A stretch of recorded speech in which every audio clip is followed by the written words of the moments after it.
great light has gone out in the universe. Worlds annihilated. Lanterns, we face an unprecedented danger. An enemy powerful enough to destroy entire civilizations. To fight this enemy, the Ring chose a human. But I don't need to tell you your duty.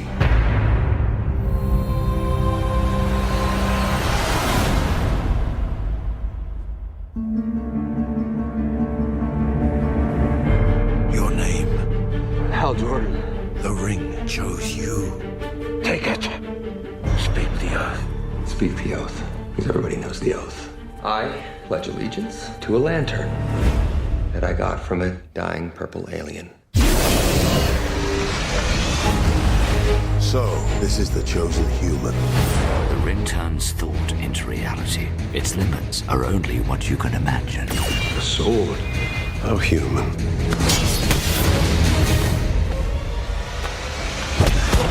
Remember, your enemy is not gonna play fair. Is that what I think it is? An alien life form, Doctor. The first that mankind has ever encountered. Son, we're gonna get you well again. I've never felt better in my life. They said they wouldn't have chosen me if they didn't see something I don't see yet. I see it. You had the ability to overcome fear. Stay here. No problem. If you die, innocent lives will be lost.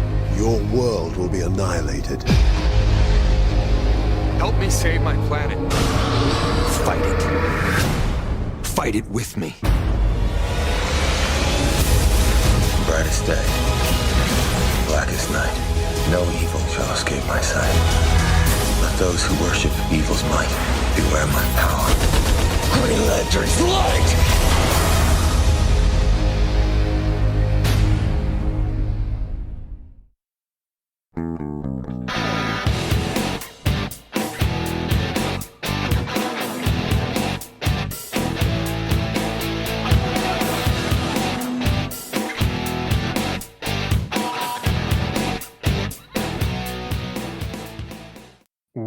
Welcome to They Call This Movie, testing the strength of friendships one terrible movie at a time.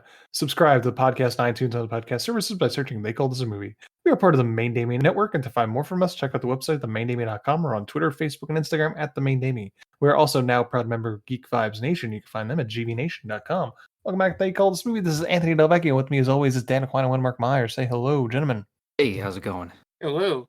Do you think the movie studio had a partnership with the Bronzer for this movie? Maybe. Or was that just the style at the time? Yeah, everyone's very tan in this, so I couldn't be in this movie. None of us could be. No. Yeah, only the villain wasn't tan, I think was a choice. Yeah, it was like, look at this pasty piece of shit. It was the least talented Sarsgaard. I don't know if that's true. I mean, just felt like that. Yeah, I mean they both spell and pronounce their names differently. Which one was this? So this is Peter. Oh, Peter Sarsgaard. Sarsgaard, not Skarsgård. Oh. Yes, this is. What's the difference really? I mean, a lot. In everything, I guess. Yeah. I like Peter Sarsgaard, but not in this movie. He was awful. I mean, he didn't have much to work with. Yeah, I mean, when you take the average of everything in this movie, he wasn't terrible. He wasn't what brought this movie down, but he's still pretty bad. I wanted him to die so badly, though, like very quickly, mainly because of his screaming. Okay, yeah. He screamed way too much.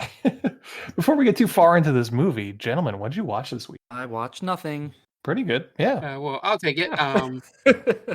I technically watched something. I won't get deep into it because it's a whole different brand of entertainment. But I did go to a movie theater, so it kind of counts, to watch the pay-per-view for All Elite Wrestling on Sunday because it cost $25 to do that instead of $50 to see it at home. So it was a wise decision. I got a good seat. My seat was all the way in the back, right on the stairwell, so nobody could stand in front of me. And I had a clear path to go to the bathroom if needed. Sure. So, wait, are people crowded? People are standing while watching? No. In case that they did. You were expecting that. You were expecting people to stand up in their seats? Yeah, I guess it is the unwashed masses of wrestling fans, so anything is possible. I have been around my people enough to expect that. It was fun. I did sit next to the two least interested people in the movie theater. It was two guys, and they were just sort of sitting there, arms crossed. So I don't know what's going on. Oh, But the man. rest of the theater was great. There was this group in front of us that I am 100% sure was high the entire time because they were enjoying every single little thing about wrestling. Nice. So the two best moments that I will mention is one, they didn't have anyone in the projector seat to put the parental controls off so that the pay-per-view would play. So we missed the first 3 minutes of it because they had to go run and get somebody up there. Almost near the end, about 3.5 hours in, it popped up to update the DirecTV box. So they called and get somebody to come in. Luckily, it was during a match no one cared about. But it said update now or update later. And I'm assuming the young person they sent up there was flustered. And instead of clicking update now, update later, he clicked update now, which meant the thing shut off for like 2 minutes to 3 minutes. Damn, amateur hour. Sounds like a nightmare, to be honest. Yeah, so wrestling fans chanting at him. The high guys in front of me were having a good time with it. Chanting, "You fucked up," turned around and pointing at the guy in the projector seat. Oh my God. Yeah, count me out. No way I want to be a part of that. They weren't doing it angrily. They were laughing the entire time doing it. There were probably some other nerds that were angry about it, but these guys were having a great time. Gotcha. And then a guy in like the fifth row turned up his phone to show everybody an illegal stream of it so that we could watch it while it was off. Damn. Just sounds like there are no rules in this whole situation. No, not at all. Not at all. And then the countdown to like loading up the thing, you know, the guys in front of me started counting all the way up to 100% each number. Nice. And it made me laugh. I don't know if anybody else was laughing. I'm like, but anyway, so it was fun. I had the experience before. I've said in podcasts, me and Aunt and a couple friends one time went and watched the WrestleMania at a bar. This is about on the same level. The only thing that doesn't make it better is that there was no alcohol. Gotcha. So, you know, couldn't indulge in alcohol there, but being around the crowd watching it instead of sitting alone in your room watching it was worth the $25. I don't know if they'll do it for everyone going forward, but yeah, it was a good time. It was the first time I've been in a full movie theater. Gotcha. In a while. So gotcha. Yeah. So just real quick, is AEW the wrestling we should be watching? Or is it still WWE? Yes. AEW is probably, if you like wrestling and not the stuff that WWE has always done in terms of, you know, just being about big giant guys beat on each other. Sure. Rather than actually have any kind of storyline. Okay. Anything else? But yeah, it was fun. Gotcha. No, not at all. Outside of this piece of shit that we watched today, but okay. Wow, blasphemy. As for me, I watched a bunch of stuff. I held down the fort for you guys. So I'm going to get one out of the way. I watched Vacation Friends, speaking of wrestling, starring John Cena and Little Rel Howery, I think is his name. It was fine. It's like a 6. Nothing really more to report on that one. It's fine. Yeah, I was waiting for a little bit more, but I guess this movie doesn't warrant. Yeah, no. I mean, if you're home on a Friday or Saturday and you got nothing else to watch, this will distract you from your, I don't know, any existential thoughts that you might be having for an hour and a half. So doesn't suck. Yeah. I'm kind of nervous now. John Cena gonna get like too big, and there'll be too many flaws that will show. You know what I mean? Like, he was good in the Suicide Squad. Like, all right, well, now he's gonna get his own spin-off show, and more and more movies are gonna come. I feel like he's gonna be stretched too thin, and then it might be an issue. You think he's gonna turn into The Rock and just play The Rock in just play John Cena in every movie? Yes, and then it also ties into the main star of the movie we watched. Sure. You're only getting that person. You're not getting anything else. Yeah, because I had a discussion with somebody that was like, I can't see The Rock of today doing Be Cool again. Sure. Yeah, I remember us talking about that, and I think... Oh, it was you guys. Yeah, you only talk to us, Mark. We only talk to each other. Damn it, stop exposing the lie that I have other friends, Dan.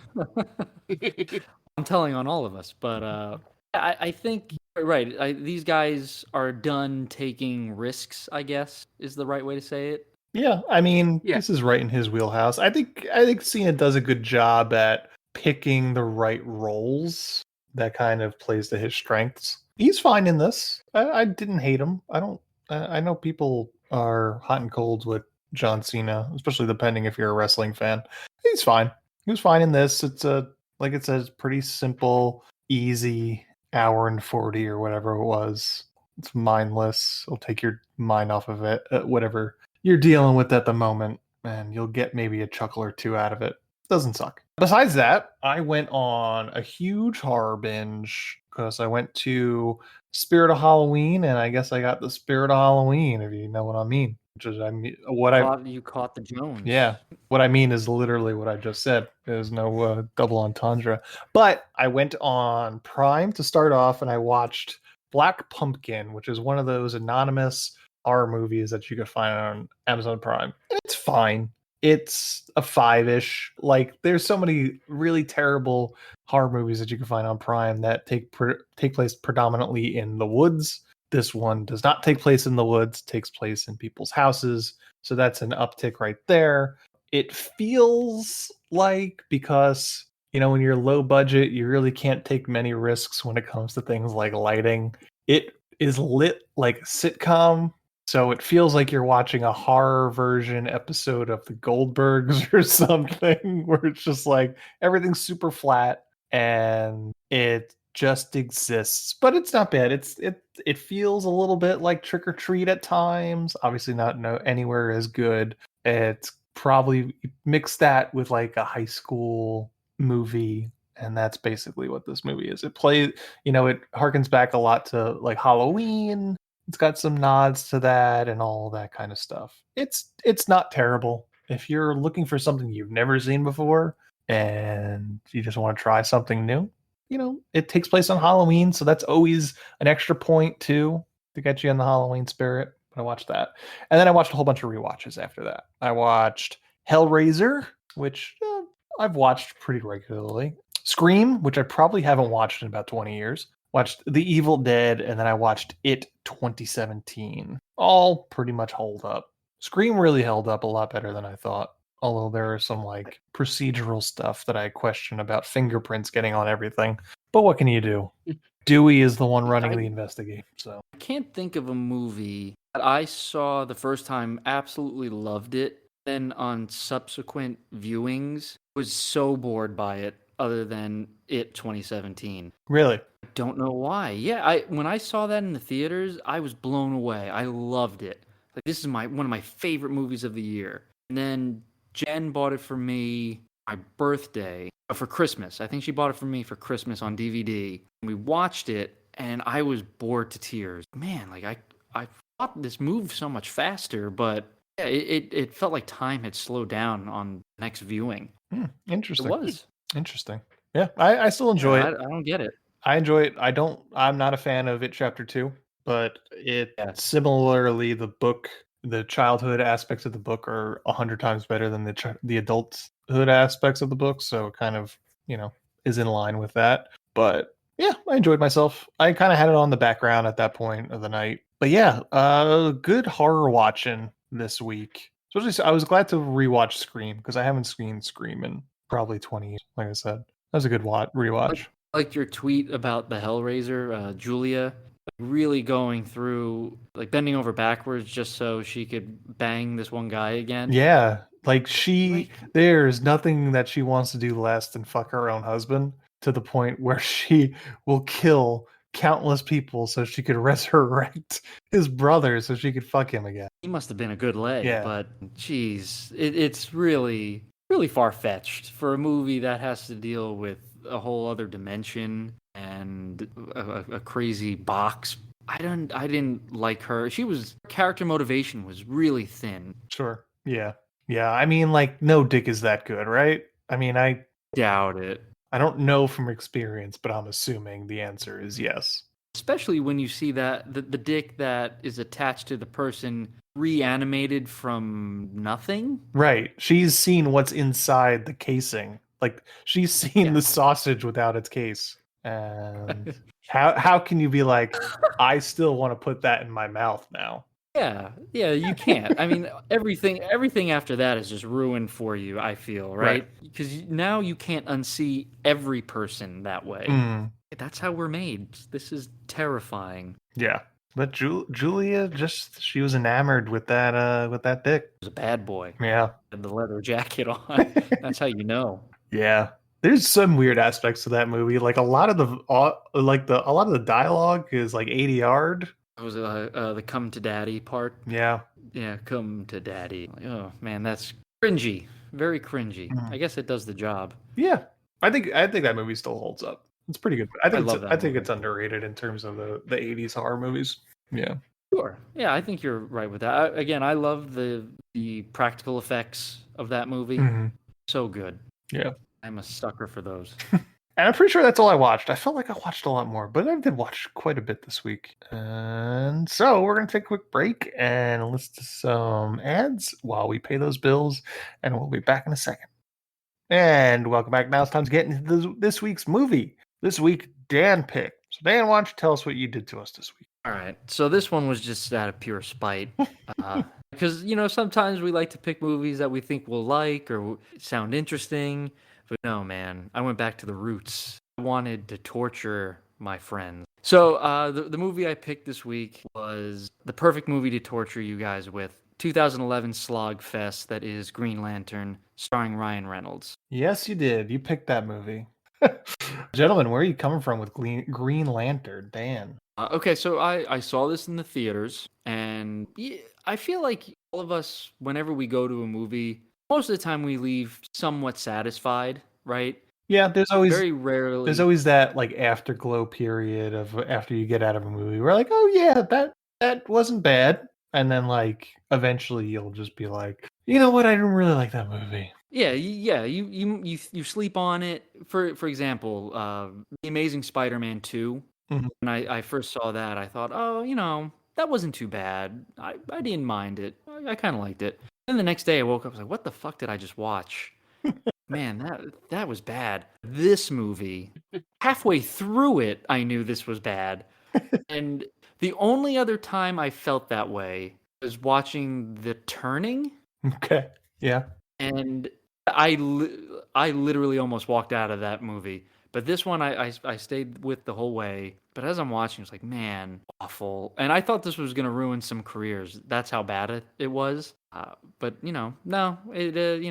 As we all know, Ryan Reynolds got another shot and redemption. And good for him. Obviously, I enjoyed Deadpool. I thought that was cool. Now, again, as we mentioned earlier, Ryan Reynolds, you're just getting Ryan Reynolds. You're not going to get the dramatic Ryan Reynolds. I thought this movie was terrible when I first saw it. It's terrible on second viewing. It's never going to be good for any reason whatsoever. Yeah. What about you, Mark? So this is actually the first time I've seen it. My only touchstone with this was our friend leaving a birthday party early to go watch it with his wife one time. So that's really my only connection to this, outside of the whole knowing Ryan Reynolds in it and him having the Chris Evans comeback in the MCU. I think I would have hated this movie more if Blake Lively was not in it. It's one of those things where I could at least look forward to the next time she was on screen in this movie and got through it. But yeah, as I mentioned earlier, the one thing I really noticed was, and I don't know if it was the Netflix connection on my thing, but everybody just looked really badly bronzed, like really bad bronzer or spray tan or something. It just seems so off. It was very noticeable to me, especially Ryan Reynolds, who is not normally that tan in movies I've seen him in. But I can't believe some of these people actually got out to do more movies after. And then I also wonder how much they paid Tim Robbins this. He was. I can't stand Tim Robbins to begin with, and having him here just with that smug look on his face, like, oh God, like he was perfect for that role of a senator. Yeah, it's just so smarmy. I hated him. Mm-hmm. Yeah, it was perfect, but everything about it, I couldn't really. They were trying to. Dan, it probably would have captured you a little bit better than I, because I never really read any Green Lantern comics or knew much of the backstory. That was about it. But yeah, it was boring. The end fight came out of nowhere and ended way too quickly. And it had one of those moments where it was like something happened middle of the movie And I was like, oh, that's going to have significance. That's pretty stupid to put in this training sequence, not to have significance later. And then that's how they end up killing the big bad. And then it has a really useless mid-credits sequence where it shows the one thing I knew about the lanterns, that one of them turned evil. Just happens out of nowhere, in the mid-credits sequence. Mhm. He's still good when the movie ends, and he just all of a sudden turns bad. Right. Yeah, but as his name didn't give it away though. Oh, Yeah. it's the most blatant. His name should have just been Evil Yeah. McEvilson. As for me, this is also the first time I've watched this movie. No, I'm surprised you haven't seen this before. and I know I don't regret it. It's boring as fuck, man. It really is. This is like our third DC movie we've done, right? Justice League, Suicide Squad. Suicide Squad, Green Lantern. Yeah. I think this movie is one of the things where it's probably comic accurate and the comics are stupid in live action. Like, it's stupid to see his powers not in some sort of comic or cartoon form. To see him create a catapult or a racetrack and the helicopter is rolling around this racetrack that he's created, it's kind of stupid. Very stupid. It's a stupid power to have in its execution in this movie, at least, where he has to have these really what's the word, complicated ways of solving a problem. Like, he creates a giant machine gun to shoot at Parallax because he doesn't have any powers that could directly affect him, right? It's just stupid.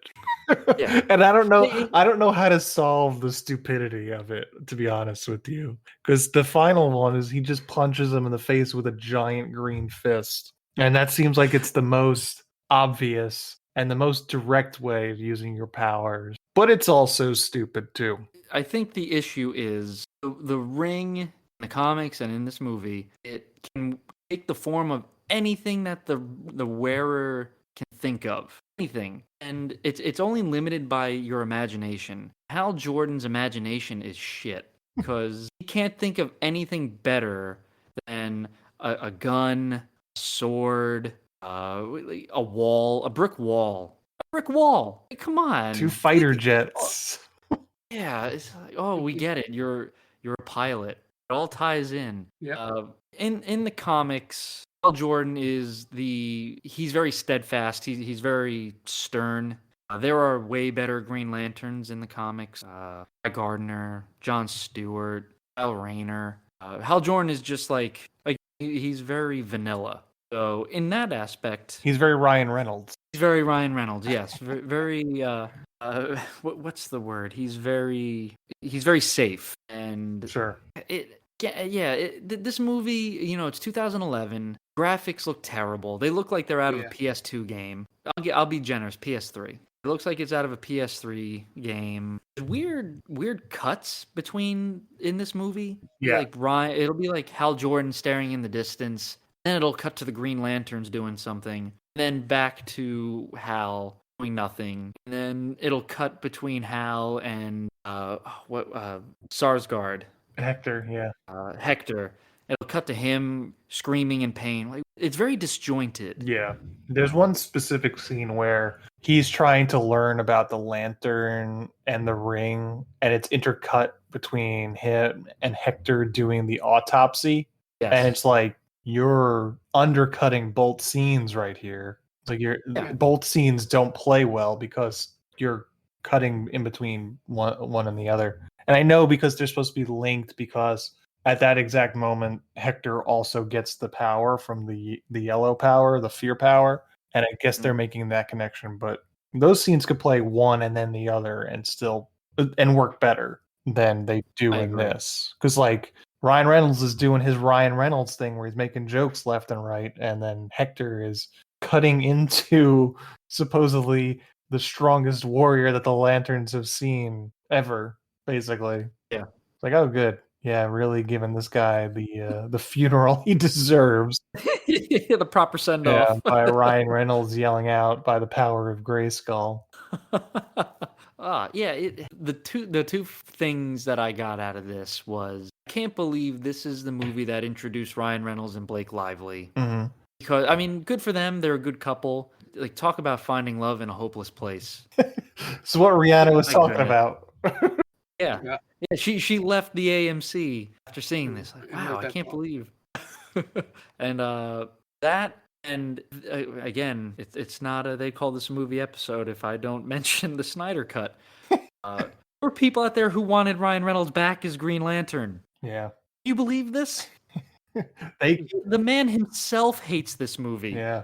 They were sure it was happening because of the green light in Jeremy Irons' glasses, and that was Justice League, right? Was that the Hallelujah? I don't remember. Trailer. They're like, oh, see the green light in Jeremy Irons' glasses, not knowing that any light that they use, because they put glare protection on glasses that they shoot films, comes out green.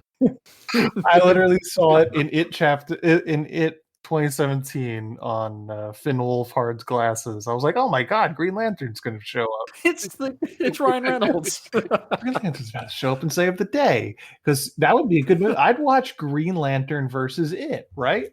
Because that's the polar opposites, right? Because it could create anything that you imagine in a bad way. And Hal Jordan, and it's based off of fear. And Hal Jordan comes in, and he can create anything that he wants out of the power of will. Power. Yeah. Pennywise So, versus the Green Lanterns. Let's write it. There we go. That should be a thing, because it in canon it makes sense. Mm-hmm. Right? Fear versus willpower. That's what Parallax is. And so I had the question, and Mark, you were 100% on the nose with this. Sinestro, other than having the name Sin in his name, obviously he's going to be bad if you don't read the comics. But at the end, he's celebrating with the rest of the Corps, and then he's like, oh, now I'm bad. And it was so cute that they thought there was going to be a sequel. This is the classic time when Mark Strong was in everything too. I like Mark Strong. He's a good actor. Yeah, I don't dislike him, but he was just like the go-to evil guy that they could probably get for pretty cheap. They got him again in Shazam. Played another really bad villain. Kick-Ass. He was in. That's right. Yeah, he's the Christopher Mintz-Plassey's father, right? Yeah. And he was Dr. Sivana in Shazam. Yeah, it's the thing that it didn't make sense to me, and they do it in the comic book, but it still doesn't make sense. Make the yellow ring for fear. You're like, all right, we're gonna go fight a living entity of fear. Fear? How does that make sense? Yeah. Fear is not going to fear fear. Well, you have nothing to fear but fear itself. I can't believe they didn't use that line in this movie. Right. Like, I would think the ring of fear would just like fuel it, right? Yes. Like you don't attack Electro with electricity. Exactly. Yeah. And that was the whole point. Like, he is the reason that those rings exist. He would fuel it. Mm-hmm. Yeah. So, Mark, going back to your point, and Reynolds or Hal is addressing the Guardians. He says, on Earth we have a saying. It's the perfect time to say the only thing to fear is fear itself. Yeah. No, we're only human. Fuck you, dude. We're only human. Oh, so that's like child's play. We're only human. Did a 5-year-old write the script? Yeah. Is there a love ring, like the power of love? Yes. Is it wielded by Huey Lewis? It is. Yes, it's the power of, and he is the battery that the ring needs to be recharged by. You need to go to Huey Lewis's house. That'd be great. And, just like tap him. Is that like you just knock on the door and he opens it, sees the red ring, and goes, "Ah, fuck, come on in." Is it a red ring?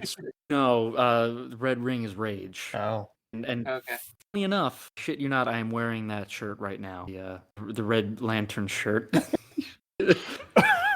What a fucking dork. Yeah.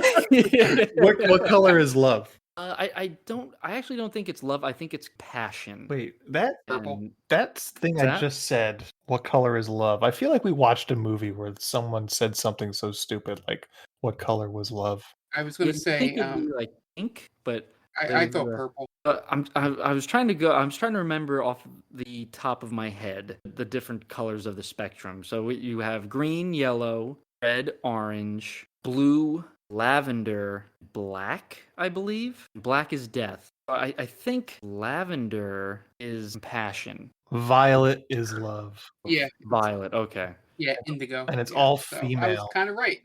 Wait, is there 7 or 9? 9. 9. Okay. And White is one of them. White like contains all of the rings. and the question of what color is love did come up when we watched The Happening because that stupid fucking mood ring. Oh, the mood ring. Yeah. Oh yeah. And I think it was purple in that one too. Is Mark Wahlberg lantern? Is he a lantern? Or maybe he knows that Huey Lewis is a lantern. I would love for that to be true. Yeah, and he well, if he was a lantern, he would have been able to stop 9/11, right? Mark Wahlberg, yeah. Or, yeah. He just couldn't, I guess, put himself out there, or else his identity Yeah. would be all for all the world to see. It's the one thing in this movie that I did like. I mean, she had a stupid explanation for it, but how ridiculous it is that that little mask is the only thing that covers his identity. Yeah. Yeah. You know? It's great that like I've seen you naked. Yeah. Like, yeah, there you go. Yeah. Yep. I think it's cool because there's definitely obviously they're married now. You could definitely tell the chemistry was there right away. I thought they did fine together. They worked very well off each other. It was kind of just your average love, like superhero love story. Mm-hmm. Yeah. And as much as I don't like Ryan Reynolds, he's not as Ryan Reynolds-y in this as I was expecting. Like he's not insufferable. The first act he is a little bit, but moving it like from the time he gets the ring on, there's very much less of it. He's not Deadpool, which I was expecting to just be like, oh well, he's basically just playing Deadpool before he was Deadpool. So I was kind of happy to see that he wasn't just like this smarmy, quick-witted, smart alecky dude that he always is. I didn't hate that. I watched this whole movie one time and without realizing that was Taika Waititi. It is. I didn't realize that at first when I first saw it because obviously he hadn't really come onto the scene yet. Yeah. I had known it was him. I thought it was him and then looked it up to confirm it, but I just didn't want to say his name on the podcast because I was definitely going to screw it up. I always think I know the name in my head. I know it. Then when I say it out loud, I turn into that regular American white dude who just can't pronounce foreign names for some reason. Like in my head, I know it's Taika Waititi, right? Mm-hmm. Okay. Most of them like Taika Waititi. Like, terrible. I'm surprised this movie didn't just like tank DC in general. Yeah, one could have only hoped, right? Right. Yeah, it's it's boring, and I think that's its main problem. It's just boring. And a friend of mine at work, I mentioned we were covering this, and he said this movie would have been great as a series. Okay. Like an HBO. I think they are making an HBO Max series. It lends itself to a series because they're an intergalactic police corps. So right. You don't want to just see them on Earth. You could see them all over the galaxy, and there's so many interesting Green Lanterns out there. Like there's a Green Lantern that is a literal planet. You know how in Guardians of the Galaxy there was Ego, the living planet. Yeah. Green Lanterns have that. It's a planet. So there's just a lot of cool things that could be done with it, and to try to contain it in a sub 2-hour movie and not have it be exciting, especially where again your main character makes a ramp, a toy ramp or helicopters. Like that's not really exciting. That's kind of weird. Yeah, I don't get it. I put this movie, as you said, surprised it didn't sink DC.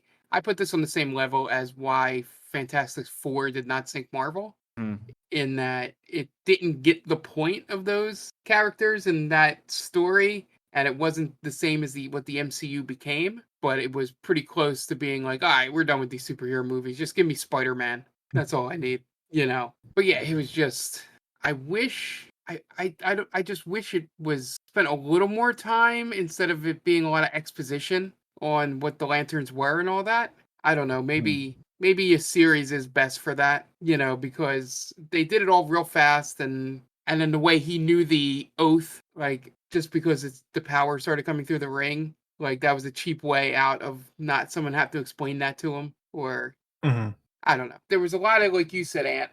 It might have been very close to the comic, and that might be its downfall, because there are a lot of things that happened that would expect you to know the story in the comic. Yeah, I just think it's the world building just isn't there, and I don't want there to be more world building, to be honest with you, because this movie's boring already. Yeah, I don't know what to do to say, hey, this would have made this better, because it was like watching paint dry.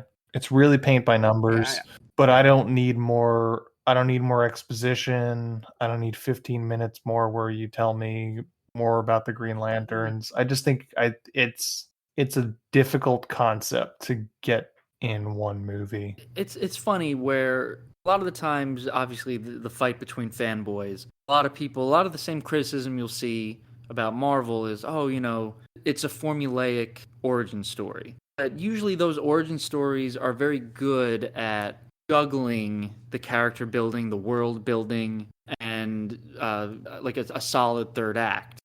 With this movie, you don't really learn much about Hal. You know his dad died, but you don't know how close he was with his dad. You know that he and Blake Lively's character, Carol, were in a relationship. You don't really know how that relationship was. And then they introduced that Hector loved Blake Lively's character just through like a quick glimpse of a newspaper that he has. So nothing is built. There's no character building here.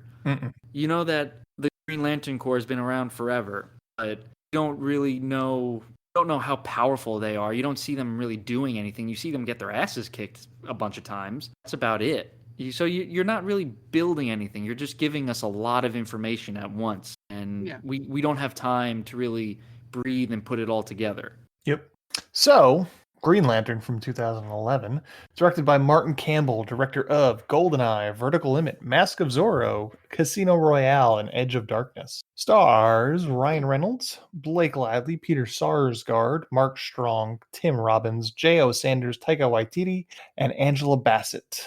IMDb score 5.5, Rotten Tomato score of 26%. Budget $200 million. Box office universally or globally $219 million. So probably made its money back, I guess. Maybe that's the reason why I didn't tank DC. You guys want to get into the plot? Yeah. All right, let's do it. Dan, what do you got for us this week? All right, just going to give a shout out to our good friends, Tia and Brittany, and tell you guys out there, go check out their podcast, The Top 10 with Tia, weekly podcast. Tia and Brittany break down top 10 lists. I've been on one of their shows. I'm planning on going back again very soon. They're awesome. You can download their podcast, go over to Geek Vibes Nation, search for the top 10 lists with Tia. It'll pop right up, and enjoy. Okay, great. And we are going to be taking a quick break, and you guys are going to listen to some messages from friends of the podcast, and we will be right back. Hey everyone, this is Steve. And this is Adam. And we're part of the Hop Nation USA podcast, Pittsburgh's #3 craft beer podcast. Join us every Friday for new beer reviews. We'll talk about the news, history, and homebrewing. Plus, we'll sit down with the best brewers and industry personalities that'll have us. So whether you're a casual drinker, a hazy boy hophead, or even if you're a whale hunting cellar hoarder, just search Hop Nation USA on Apple, Spotify, or your favorite podcatcher and join the nation.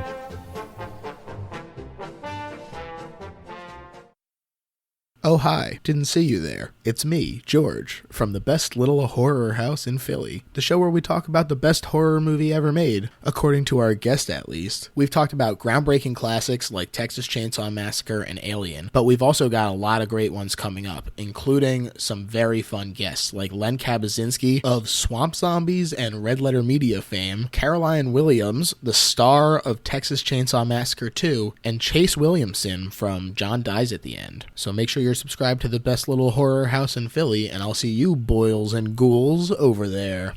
And welcome back. Now it's time to get into the plot for Green Lantern. We open with some voiceover where thousands of years ago, immortals used the Emerald of Willpower and built the planet Oa to watch over the universe.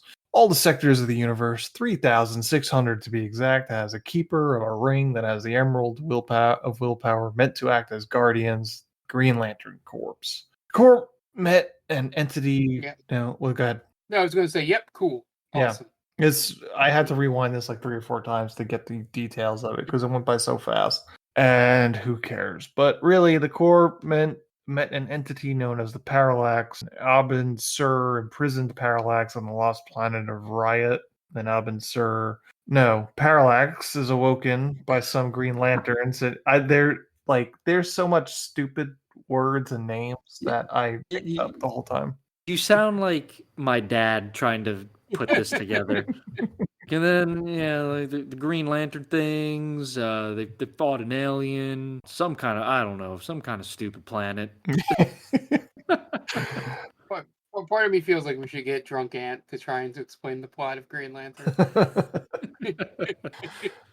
So then Parallax is awoken by some Green Lanterns, and he pulls their souls out of their bodies and then escapes his imprisonment. And he goes shooting around the galaxy like a disembodied head. And then we meet other Green Lanterns. Sinestro, hey, that's not a suspicious name. And he tells Abin Sur that some other lanterns have been destroyed and that he has to go talk to the Guardians. Then, after Sinestro leaves, Parallax shows up and starts attacking Abin Sur. Why can't his name just be like Pete or something? That's not alien enough. Well, they could put alien. They could put a word like a weird spelling on it, like Pete with P-E-T. So Abin Sur is gravely wounded by Parallax, but he gets away and heads to the closest inhabited planet and then leaves a message that it was Parallax all along. Then we cut to Earth as Hal Jordan wakes up late for work, but as long as we know that he fucks, it's fine. And I think that's contractually written into every Ryan Reynolds movie. Right. Where the first time you see him, it's got to be after he fucks. Yeah, the theater needs to know that I fuck. Yeah. If they don't see me banging at first, how do they know that I'm super sexy? It's called building pathos, you assholes. You gotta show me fucking. Yeah. So they always tell me show, not tell. You'll be hearing from my lawyer. How are people supposed to care about me if they don't know how good I am in the sack? I don't want some limp-dicked hero. That's a good point. Give it to Batman. Yeah, I never. It adds nothing to this. Why not just show that he's late? Oh shit! I slept in. I'm a slacker. Yeah. Well, I think they just needed to take a page from Iron Man. That's a good point. But he's not a billionaire. Yeah. And we never see that girl again. She doesn't even get a name. This movie does not pass the Bechdel test. And so, as Anthony mentioned at the beginning, how this is peak Ryan Reynolds, right? He goes, oh, all right, you check off the box. He slept with a random one. Check. He makes a quip about it. Oh, make yourself at home. There's water in the tap. A joke. Check off that box. And you see him without his shirt on. Yep. There's that. So you get all three things, right? You see he's sexy, he bangs, and he's funny. Yep. It's attractive. His dick works. Hilarious. The three things that we need. Yeah, we're good to go. Movie can start. I mean, that is a pretty succinct way of characterizing Hal, rather than just having a voiceover, as in the first 5 minutes of this movie. So it learned its lesson. It would have been great to have Jeffrey Rush, the voiceover about how there was a Green Lantern. All he did was fuck and make jokes. Slaying pussy. He patrolled the sector for pussy. And you know what? Honestly, I think he'd be okay with that. I think Ryan Reynolds would be like, yeah, I like this movie. Sign me up. Yeah. It sounds more like a DiCaprio movie. Right. How old are these people, by the way? 21? Yeah, right. that would be a prerequisite for DiCaprio. Yeah, he'd be like, I thought you almost said 26 there for a second. Got real close. Got real dangerously close there. He jumps into his charger and heads off to work, recklessly driving in the process. And he shows up at work, and he immediately gets chewed out by Carol Ferris, played by Blake Lively. They're both fighter pilots, and they're supposed to be showcasing experimental drones to the governor or senator or something, whatever Tim Robbins is in this. The company is Carol's dad's company. He's Daddy Ferris. Whoever the governor or the senator is Tim Robbins. And the tech in charge... I think he's a senator, yeah. And the tech in charge of the drones is Taika Waititi, whom I didn't recognize the first time I watched this. And then they hop into their fighter jets, and there's a dogfight scene, and the drone fighters are pretty unshakable. So we get a long scene of them trying to shake them. But I said they're unshakable, so it's not going to happen. But Hal uses Carol as a decoy, and she gets shot down, because that's kind of an asshole thing to do. Then he purposefully goes higher than he's supposed to in order to stall out the drone planes, and also stalls his plane. But then he's able to shoot down the drones because of it. As he starts free fall, Hal starts to freeze up. He starts thinking back to the day his dad blew up at an air show. So eventually Hal has to eject and crashes his own plane. Then... What a terrible origin story, by the way. I watched my dad die at a plane show. Dude, you're lame. Well, you laugh, but that is also the Dominic Toretto origin story as well. No. It's not. His dad dies in a car crash at a racetrack. Jesus So fucking Christ. stupid. You made me hate those movies even more. And this movie I knew it was too. possible. And this movie too. It's so silly. Proxy. It is. This whole movie is pretty. The whole scene where he watches his dad blow up is just kind of hilarious. Hey, go, Dad! He does the mean Joe Green. Keep it warm for me. Hey, kid. And then, it's like insult to injury because he crashes, but then he survives the crash only to just blow up. Oh, thank God, I'm okay. Boom. It would have been great if he survives the crash, survives the plane blowing up, then he dies just like on the way to the hospital or something like that. The ambulance crashes. That moment's even more tragic for the kid. Yeah. He sees him crash and he's running to go like hug him because it looks like he survived, and then he blows up in front of the kid. Man, fate really just gave him the shaft there. He fooled you. Yeah, we just get he walks away from the plane and then just gets hit by the ejection seat, just falls on him.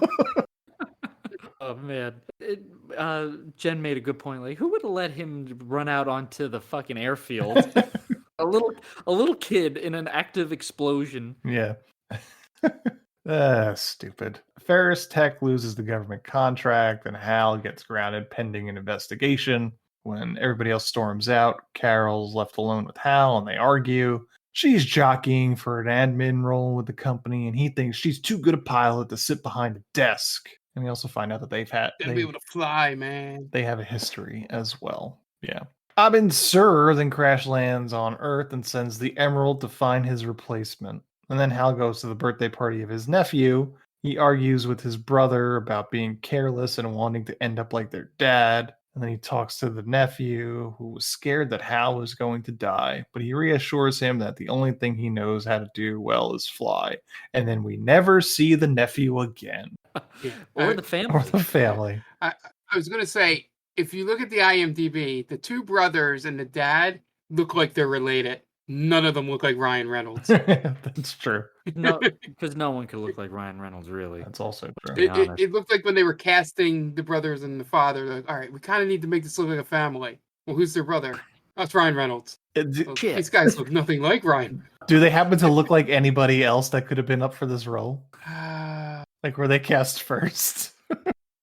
That would be if they were cast first. Do they look like? Yeah, I can't. Maybe James Marsden. Colin Farrell. Maybe a little James Marsden, but yeah, James Marsden doesn't get the girl, so that would have been silly. Yeah. He would lose out to Hector. He'd be the only handsome guy losing out to the nerd. In that version, the James Marsden version, Hector would be played by Ryan Reynolds. Sam Worthington. God damn it. Sam Worthington and Chris Pine were considered for the role of Hal Jordan. Do either of those guys look like Sam Worthington or Chris Pine? Ooh, this was also around the time when Sam Worthington was trying to be a thing. Thank God he wasn't. Oh yeah. People quickly realized he's not a thing. Yeah. Oh man. Also, you guys vamp. I'm a little upset. Bradley Cooper, Justin Timberlake, and Jared Leto also screen tested for the role. Oof. Man, as much as I don't like Ryan tend to Reynolds, like- I'm kind of glad he got it. Yeah. This is far better than almost maybe. I can see Bradley Cooper. Yeah, maybe Bradley Cooper. I don't dislike Bradley Cooper. Brian Austin No. Green campaigned actively to get the role. Come on, dude. Yeah. Like show some respect. Yeah. Yeah, those guys are a lot closer to Sam Worthington Yeah. than they are Ryan Reynolds. Like, what's Brian Austin Green doing, man? 2011, man. Just know your role. Just fuck Megan Fox on the daily in 2011. Yeah. That's what you do, Brian. That's your superhero power. Yeah. Go to 90210 convention. Also, what child watches news about air fight? Like, why is there news about an air fight? Right? Like it was so specific. Like, why is this news playing that apparently the family didn't have to look to find? Right? It's like the evening news. Yeah, there's no way the military would allow that to be leaked to the press. It's like that's why they did it in the middle of the desert. It's like so there's no reason to report on it. Right. I get. Is it one of those things where if the military crashes a plane, they legally have to tell the press? I don't know. I feel like I never hear about things that happen. I feel like it happens. It has to happen, right? Sure. In flight tests. Again, how much do we know about it? And why do they have to? Why do they got to bring up his dad in that report too?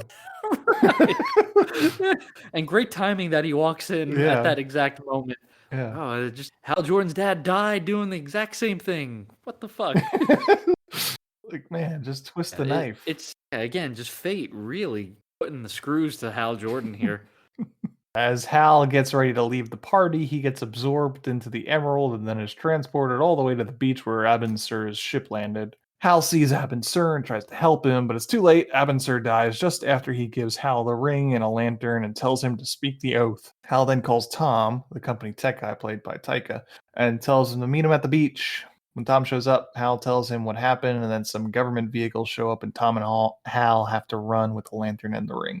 Meanwhile, Sinestro goes to talk to the Guardians and tell them that the Lanterns are under attack and it might be Parallax. He asks them to allow him to form a team to find the threat and destroy it, and they agree. Meanwhile, Dr. Hector Hammond gets visited by government agents and told to come with them. He's played by Peter Sarsgaard. They bring Dr. Hammond to a government facility, and he meets with Amanda Waller, played by Angela Bassett. She brings him in and shows him the alien life form Abin Sur, and she tells him that they want him to do the analysis on the alien. So Hal brings the lantern and ring home, and he tries to figure out how to use them, and this is intercut with the autopsy of Abin Sur, which seriously undercuts both scenes.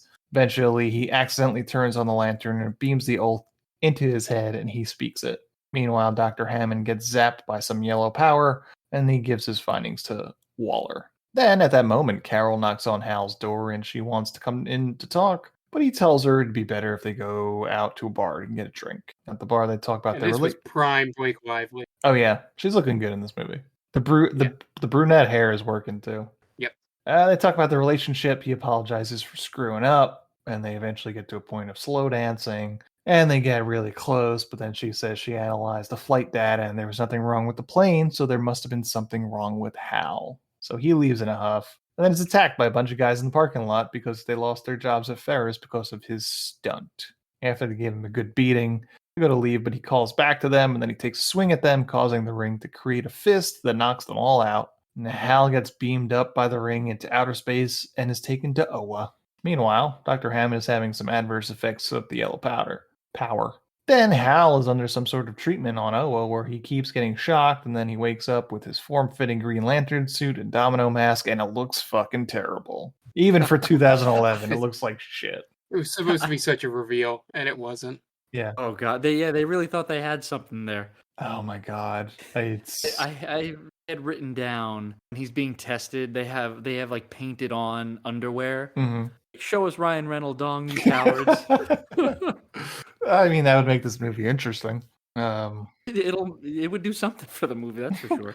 Yeah, it's such a choice to give him a CGI suit, and it's the wrong one. That's what the thing about it. It's the wrong. You made a choice, and it wasn't the right one. I even remember like when the first trailer came out, everyone was like, "Man, I hope they're still working on that suit." Yeah, they should have done the Sonic treatment on it. Because they can't go back and shoot it with him wearing an actual suit on.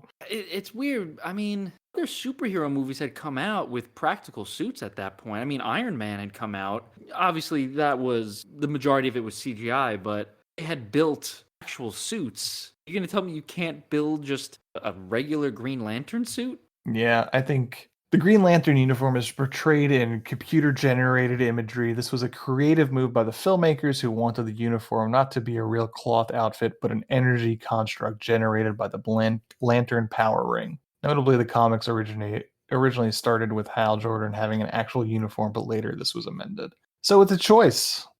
They made a conscious decision to do so, and it looks like shit. Yeah, it doesn't pan out. No, like I don't know. You gotta put all your money into making that suit. Really, what it comes down to, it's like you can't cheap out on it, and it looks fucking cheap. Yeah. It's the Green Lantern suit. It makes your hero. Mhm. That's how we know who he is. Let's read another thing about trivia. Ryan Reynolds and Martin Campbell clashed repeatedly on set. Campbell has stated in interviews that his first and only choice for the lead was Bradley Cooper. However, the studio was not willing to make an offer to him and ultimately cast Ryan Reynolds behind Campbell's back. This led to an uncomfortable experience on set for Reynolds, whose performance was constantly critiqued by Campbell, who made him do many takes. Reynolds has stated in an interview with Variety that the film's failure was a huge relief as he had such an unpleasant experience and dreaded doing it again. There you go. Ringing endorsement. I hope he shows up in Zack Snyder's next movie, Restore the Snyder Cut. Jeez, Yeah. I think he's pretty much done with that character. Like, again, he in his one movie, he literally shows the character shooting Ryan Reynolds in the head. I feel like it's a not so subtle way of telling the audience I hated this movie.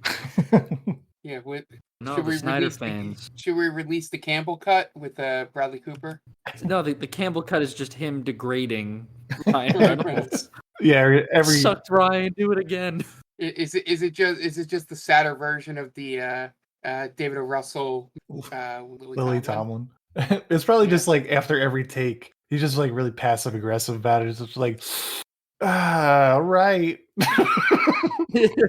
Well, it's like, all right, Blake, you were great.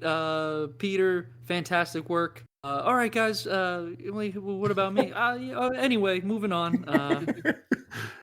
I mean, he is British, so he's probably trying to be like super passive aggressive about it. Yeah, definitely. Yeah, he was definitely passive aggressive. Ryan, that was hilarious. Just all right, let's do it again. God, yeah, I can't imagine. Obviously, we've all worked with people that we don't see eye to eye on, but I can't imagine the level of discomfort working on a movie with the main person who hates you. Yeah. Then you have to be professional about it. Yep. I mean, then you may not get hired again. Yeah.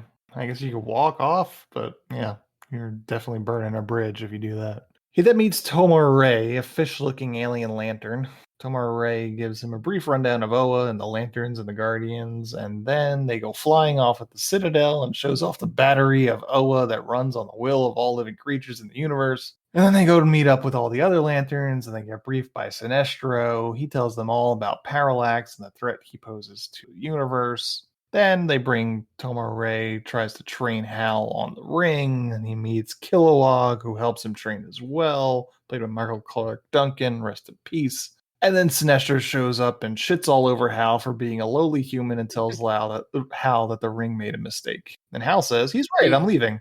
And then goes home. Do you think Campbell and Mark Strong got together and rewrote any of that dialogue during that scene? Maybe. Just really lay into him. Maybe Ryan Reynolds was like, maybe. Just really lay into him. Yeah. Call him a piece of shit. I'll cut it out. Like that's our hero, ladies and gentlemen. Yeah, you're right. I suck. I'm leaving. Yep. I give up way too easily. Typical Canadian. Yeah. Yeah. Just I get that's his arc, right? He gives up on things. Why would that be our hero? Is that his arc? I didn't remember. Yeah, I mean, I think Blake Lively says like you quit at everything. So why on earth would we want to follow this person? It's his redemption. He's overcoming his fear. Guess, but that's not fear based, is it? just giving up. I guess it's a lot you're a failure. Yeah, that makes sense. Yeah. Meanwhile, Dr. Hammond teaches a class, and he starts realizing that he now has the power of telekinesis thanks to the yellow power. And then he gets summoned to Governor or Senator Hammond's office. And he's actually his dad, who pulled strings to get the contract on this alien project. But he uses his new powers to read his dad's thoughts, and he basically has no faith in his son. He just thinks he's a fucking screw-up. Which he is. His dad's right, basically.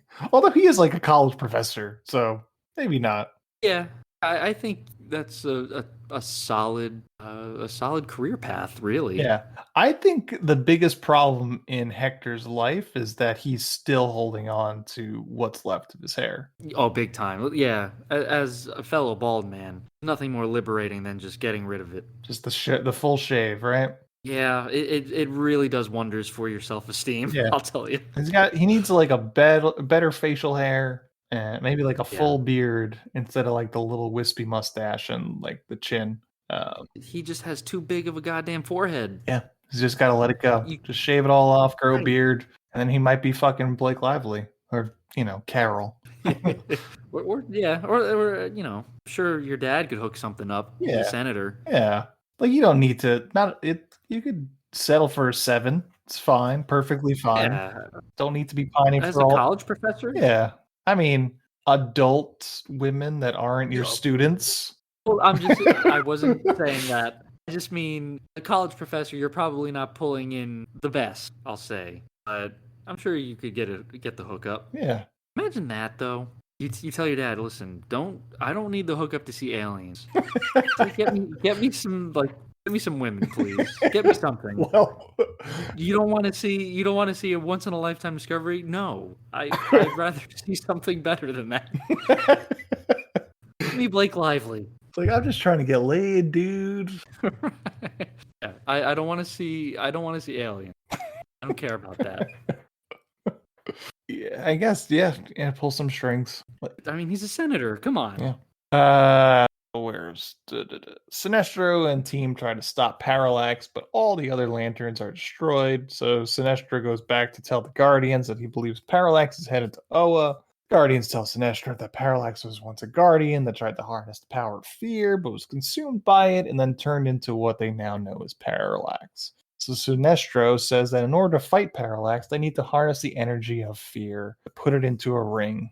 At a party, the new contract is awarded to Ferris, and basically everyone is there, including the governor or senator, Dr. Hammond, Carol, Hal. After a brief presentation from the senator where he more or less throws shade at his own son, goes to leave via a helicopter, but then Hector uses his powers to shoot a beer tap into the propeller of the helicopter, and the copter starts careening into the crowd. John Landis would never. It would dream. Like, oh fuck.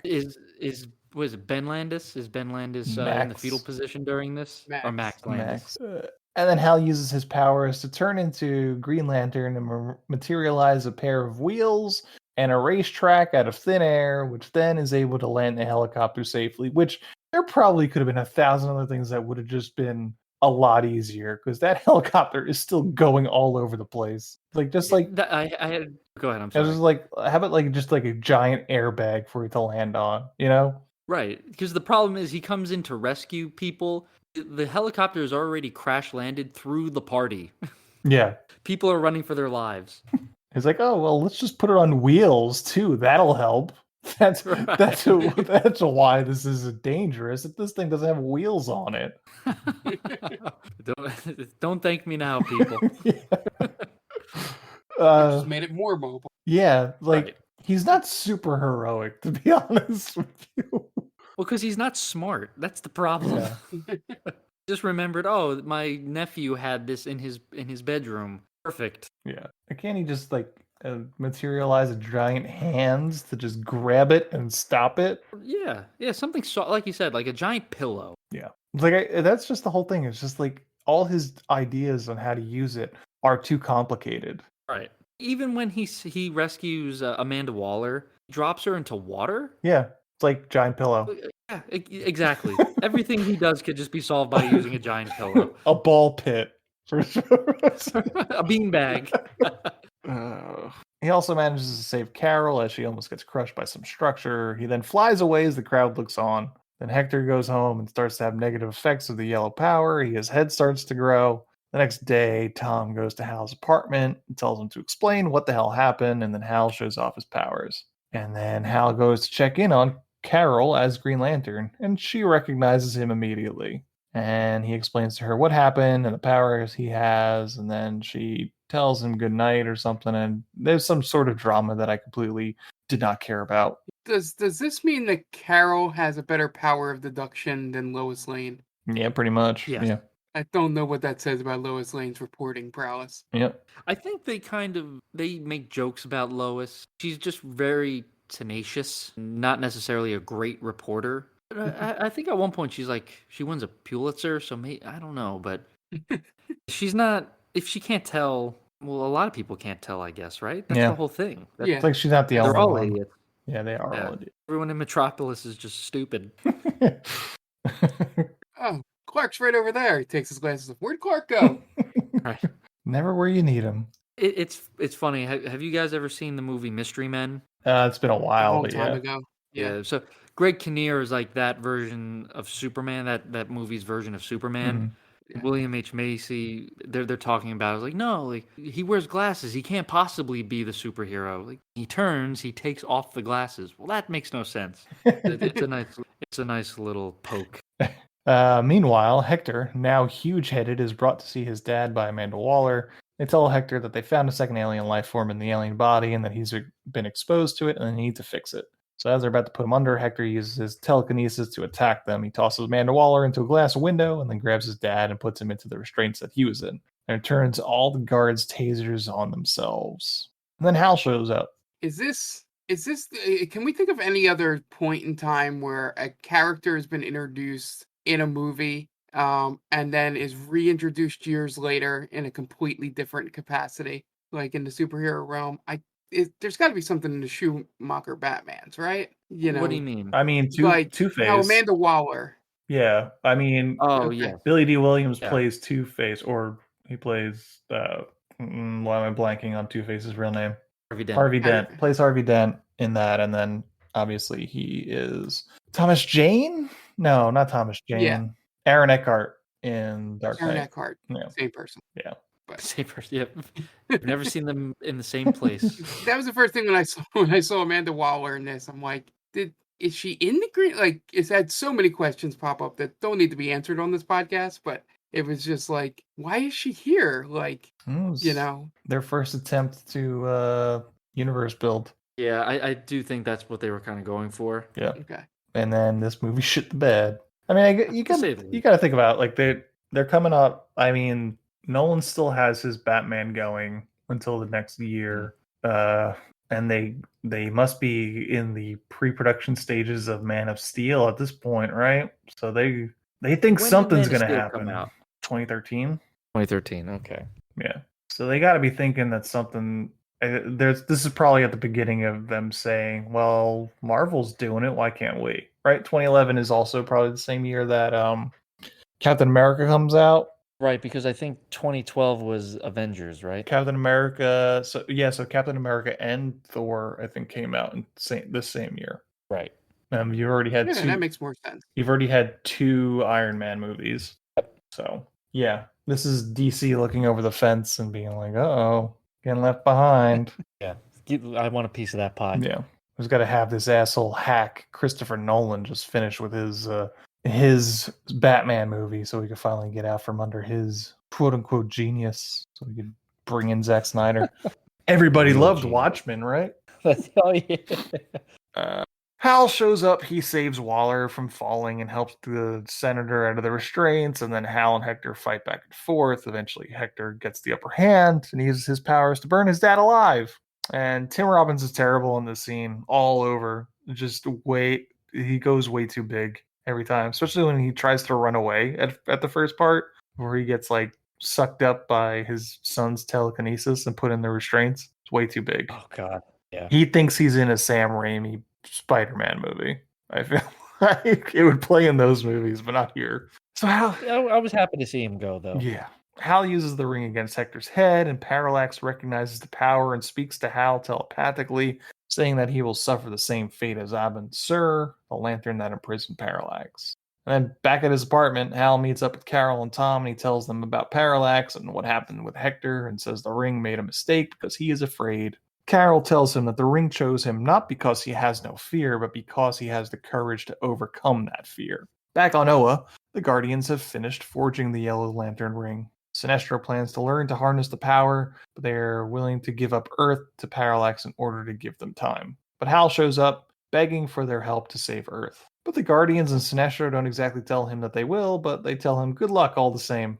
So he goes back to the Earth and goes to Ferris Industries and finds Hector worse for the wear in a wheelchair. And at some point off screen, he has captured Carol, and she is now unconscious, suspended in the air with a syringe of yellow power at the neck. Hal tells him that he'll give him the ring if Hector promises to let Carol go. So he hands over the ring, and Hector puts it on and tries it out, shooting some green energy blasts around. And then when Hal asks him to let Carol go, he said he lied and shoots a green energy blast at Hal, which stops before it hits him. And then Hal said that he lied too, that you have to be chosen to use the ring, and then shoots the green energy ball back at Hector. So Hector goes flying and Carol falls, but Hal catches her. Then Parallax shows up out of nowhere, disappointed in Hector, so Parallax sucks the soul out of his body. And Hal goes to try and fetch the ring off Hector's body, but Parallax puts him in and pulls him in and tries to take his soul too.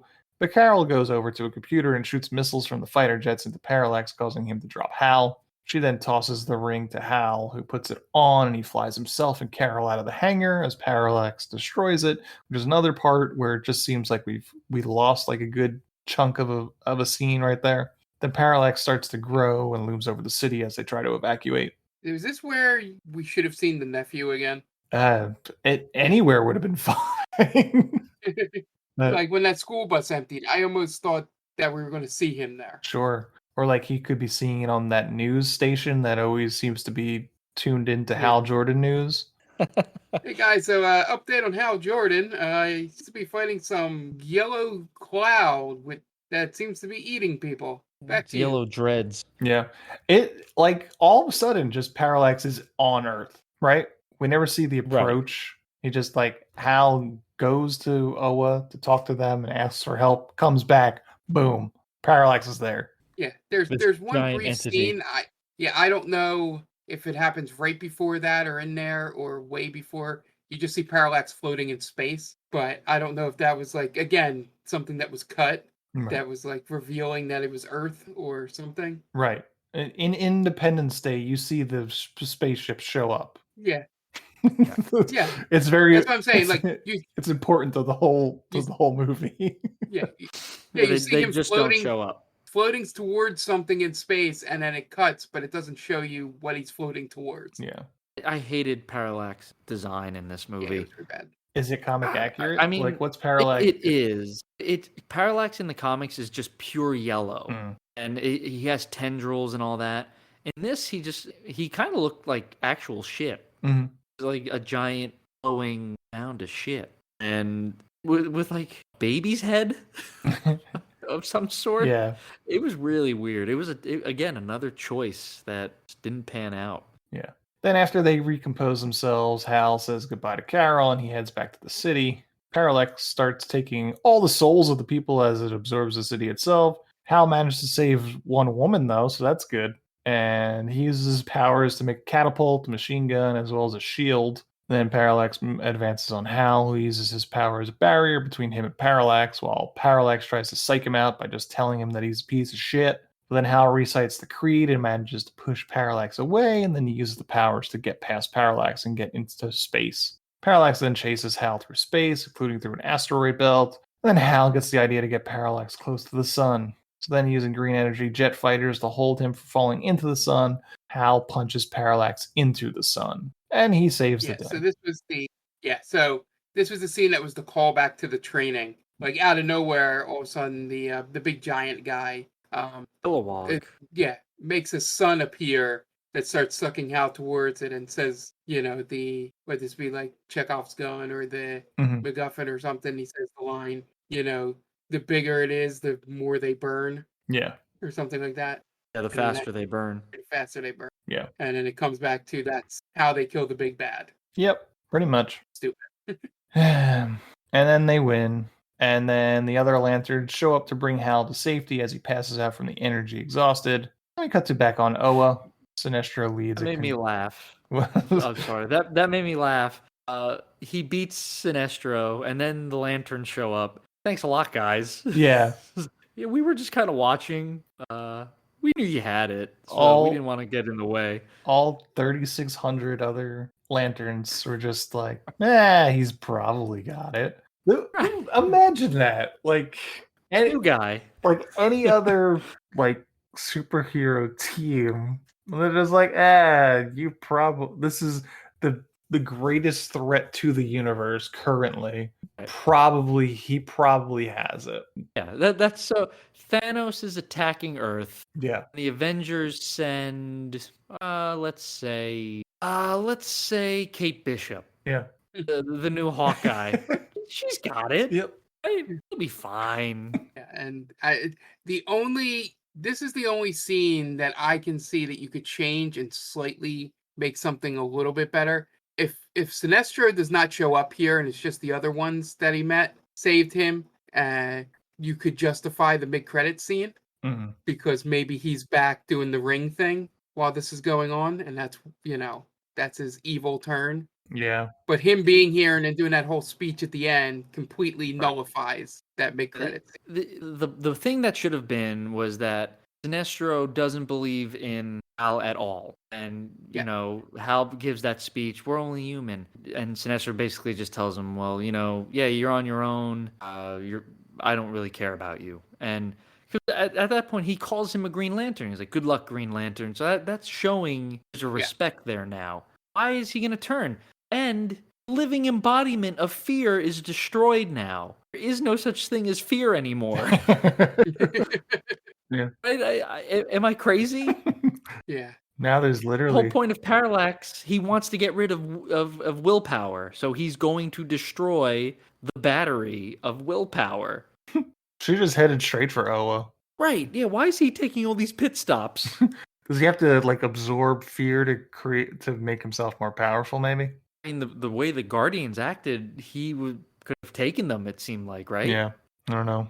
It's all stupid. It is very stupid. Sinestro is barely a factor in this movie. He's like the HR department for the Lanterns.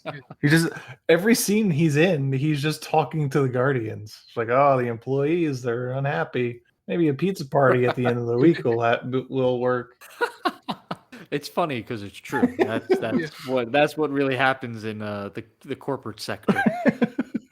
You're right. He in the comics, he and Hal are good friends, and there's nothing to indicate that. I mean, there's the mutual respect at the end. I never understood.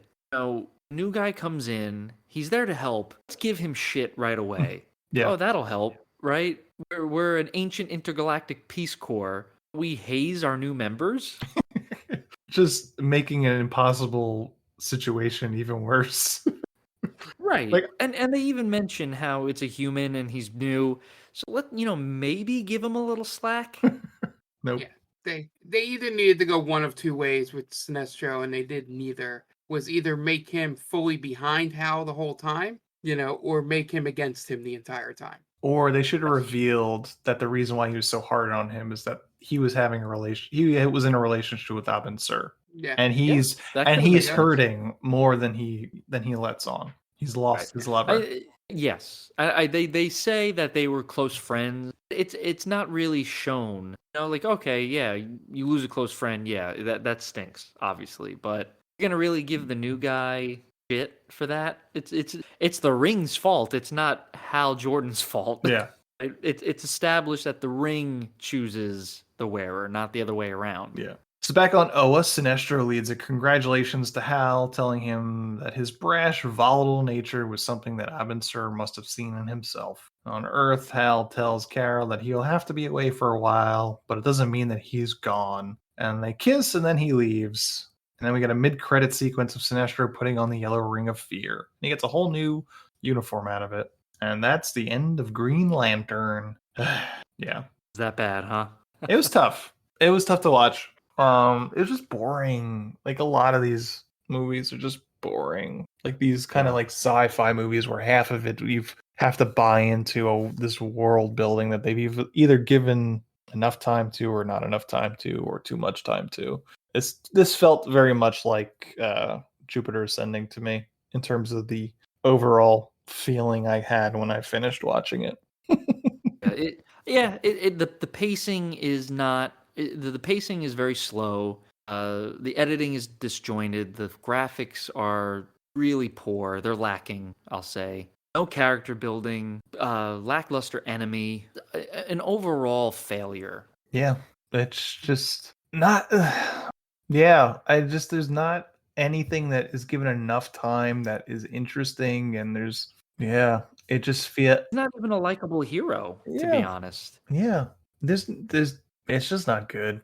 That's really what it comes down to. It's like we don't get enough of his arc to be very interesting. The villain that we're with most of the time gets dispatched by a cloud monster. Right. I wish they would have gotten rid of Hector. He's not really needed. I feel like that probably would help. If getting rid of Hector. If you lose Hector, then you have more time to build the Hal character. Yes. Right? You can even give us more scenes with Hal and his father. He only shares one scene. Yeah. That's not enough time to... Maybe his dad was a complete dickhead the rest of the time. Mm-hmm. We don't know. But it was just that one scene where he says, "Hey, hold my jacket, son." Oh, man, he must have been such a loving father. Show us more. Show us more. Like maybe he takes him on a flight in the plane, right? And they share that bond. And that was something that's why Hal loves to fly. Because they had that scene where they bond flying the plane together. Like again, comic accurate, yes, the father does die in an airplane crash. But man, like, it really doesn't give us enough explanation about why Hal cared that much, I guess. I need to see more. Mm-hmm. Yeah. Yep. I got nothing. What about you, Mark? Any last words? No, it's just amazing how far we've come with these movies. Yes. You know, in terms of just look and understanding what makes a good superhero movie. Despite what you feel about DC or Marvel, this was a bad one early on, and it just shows that you can't just throw anything at the screen and people will like it. Mm-hmm. So that's it.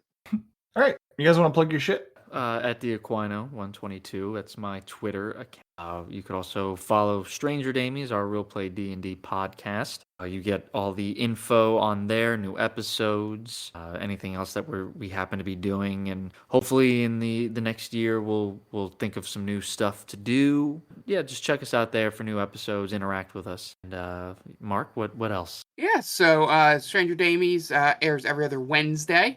So check us out wherever you get podcasts. Dan already mentioned the socials. And then we have the Game Ball Pod, which is our gaming podcast, airs every other Monday. We'll have an episode coming up this Monday for you.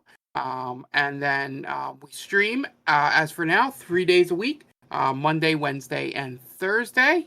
Each of them have their own themes. Monday is retro games with Tom, where Tom plays games, and I just sit there either helping him through a guide or sort of poking the bear a little bit while he's playing some retro games. So fun will be had either way. Wednesdays is our multiplayer where all three of us are on stream, and we're playing first-person shooters at the moment. I think we'll be back on Halo for a little bit.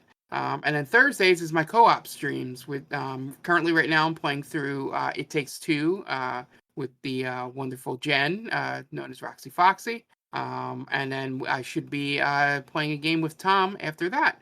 And then we'll see if I just rotate between those three, or maybe we pull in a couple other friends of the stream to play a couple quick co-op games with. But that's basically what Thursday is. And then we're going to be doing some weekend streams as we get into the fall and winter. So be on the lookout for that.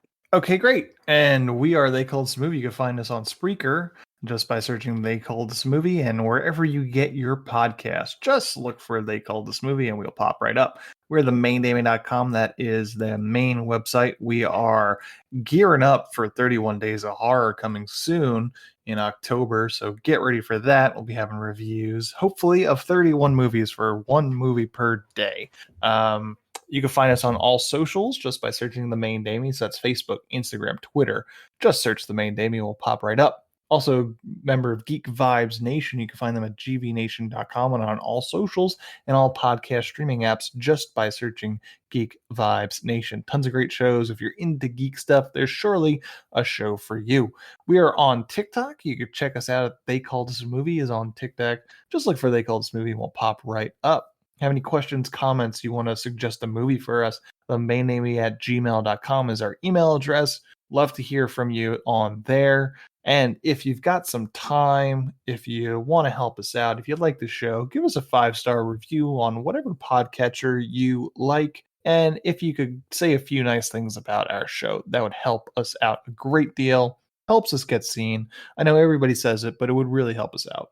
And that's going to wrap us up this week. The director of Green Lantern is Martin Campbell. So, for Dan Aquino and Mark Myers, this is Anthony Del Vecchio telling Martin Campbell, well, you certainly made a movie, didn't you?